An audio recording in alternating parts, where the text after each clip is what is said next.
मैं हूं लादेन और मैं अभी अभी अपने दोस्त की शादी अटेंड करके आ रहा हूं। नाच गाना ड्रिंक्स करते करते पता ही नहीं चला कि रात के 2 कब बज गए। जैसे ही मेरी नजर घड़ी पर पड़ी, मुझे लगा अब मुझे निकल जाना चाहिए। मैं घर जल्दी जाना चाहता हूं, लेकिन कोहरा ज्यादा होने के कारण मैं कार को ज्यादा स्पीड पर नहीं चला सकता। सुनसान रोड पर मैं अकेला चला जा रहा था। तभी मैंने देखा रोड के किनारे एक लड़की मेरी कार की तरफ हाथ देकर खड़ी थी। मुझे लगा इतनी रात गए कौन हो सकता है। फिर भी मैंने अपनी कार उसके पास रोक दी और कार का शीशा नीचे किया तो सामने एक सुंदर लड़की खड़ी थी। मैंने उससे पूछा, इतनी रात गए तुम अकेली सुनसान सड़क पर किया कर रही हो? तो उसने मेरी बात को काटते हुए कहा, मुझे बड़ी हवेली जाना है। मैं अपने दोस्त के बर्थडे पार्टी अटेंड करके आ रही हूँ। मुझे जल्द अपने घर पहुँचना है। घर वाले परेशान हो रहे होंगे। मैंने बिना कुछ सोचे समझे उसे पीछे की सीट पर बैठा लिया और कार चलाने लगा।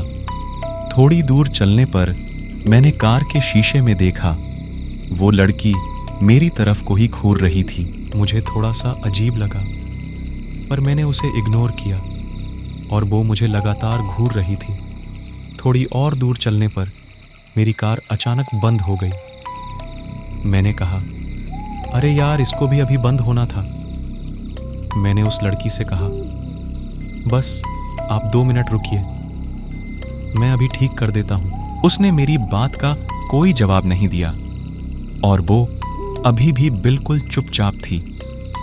मैं अपनी कार से नीचे उतरा। मैंने देखा कि कार का इंजन बहुत गर्म हो गया है। तभी अचानक पीछे से हॉर्न की आवाज आई। मैंने पीछे मुड़कर देखा तो एक ट्रक आ रहा था।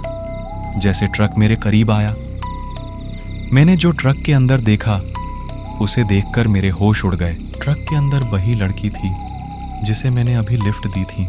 जैसे ही मैंने अपनी कार की तरफ नजर घुमाई, कार में कोई न था। ये देखकर मैं बहुत डर गया। मैं जल्दी से अपनी कार में बैठ गया और कार को स्टार्ट करने लगा। तभी मैंने कार के शीशे मैं देखा कि वही लड़की मेरी पीछे वाली सीट पर बैठी है। मैं जल्दी से कार से उतरा और बिना पीछे देखे अपने गांव की ओर भागने लगा। भागते भागते मुझे एहसास हुआ कि मैं तो उसी जगह पर हूं जहां मेरी कार खड़ी थी। मैं बहुत डर गया। तभी सामने से एक कार आई और वो कार पुलिस की थी। मैं दौड़कर पुलिस के पास गया और उनसे कहा, मुझे बचा लो, वो मुझे मार डालेगी। पर वो मेरी बात सुन ही न रहे थे। मैं और चिल्लाकर बोला, तुम्हें सुनाई नहीं दे रहा है, वो मुझे मार डालेगी। तभी पुलिस वाले मेरी कार से एक लाश निकाल कर लाए। मैं उस लाश के पास गया। मैंने जो देखा उसे देखकर मेरी रूह कांप गई। वो लाश किसी और की नहीं, मेरी ही थी। और मैं इस रोड पर आज भी घूमता हूं। आखिर वो कौन थी, कहां से आई थी? फिर उसके बाद वो मुझे नजर क्यों नहीं आई? मैं उसे आज भी तलाश रहा हूं। मुझे उम्मीद है वो जरूर मिलेगी और मैं उसे मार डालूंगा।